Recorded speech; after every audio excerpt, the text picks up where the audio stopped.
in this new kind of diverse marketplace where there's so many different platforms and ways to consume media. What is the future of storytelling in sort of new mediums like VR, like augmented reality? And how can design techniques like world building help create worlds that are so rich that they can be realized in multiple platforms?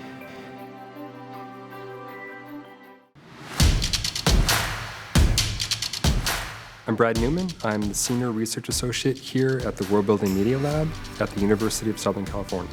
The lab is directed by Alex McDowell. Here at the World Building Media Lab, we're really chartered with exploring the future of storytelling and how you can explore new mediums like augmented reality, virtual reality, and how these technologies can work and be used for telling stories.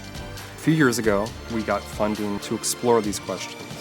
And the project that we started was called Leviathan. The Leviathan is a giant flying whale that can generate its own hydrogen to float. We chose the Leviathan whale itself as sort of a self-contained ecosystem to explore immersive storytelling. We've done virtual reality projects, we've done augmented reality projects, really to explore what is the future audience experience inside of these immersive worlds.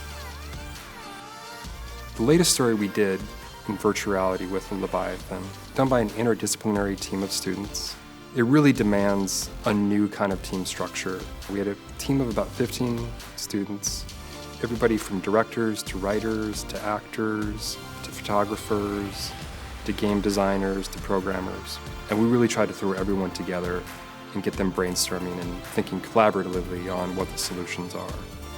We started thinking about, well, let's not recreate the proscenium. Let's not recreate a stage where everything's just kind of playing out, sort of a virtual frame.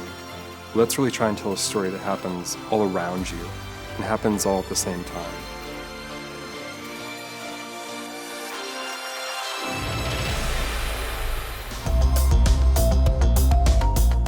In terms of the tools that we're employing to create the content, Maya is a standard for typical 3D content creation for games. We're creating animations, we're creating models, and then exporting out into a real-time game engine. So at its core, VR is very, very similar to video game development. Where it kind of differentiates itself is in the experience design. As people are kind of getting into the medium, they should probably have a good understanding of art, 3D content creation with tools like Maya.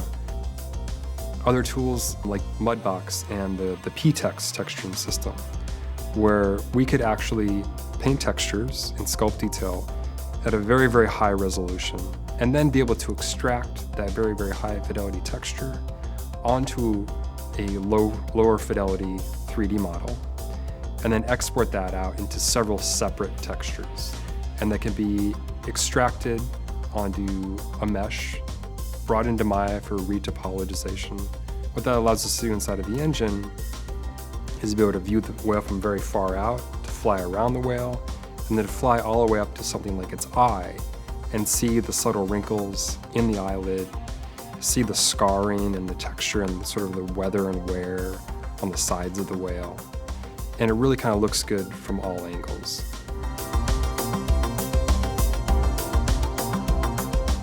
Up until recently, in the past few years, virtual reality has been confined to pretty exotic research labs and facilities that have pretty high-end, expensive equipment. Now it's becoming much more low cost to create a pretty high-fidelity experience. It's growing the marketplace out. It's allowing for a whole host of people to get involved that were kept out at the perimeter before. There's a lot of exciting ideas and ideas being thrown around. So I think it's a really inspiring time that there's a lot more voices in the room, and it's opening it up to artists and designers and kids. It's an inspiring moment to be around these fresh new ideas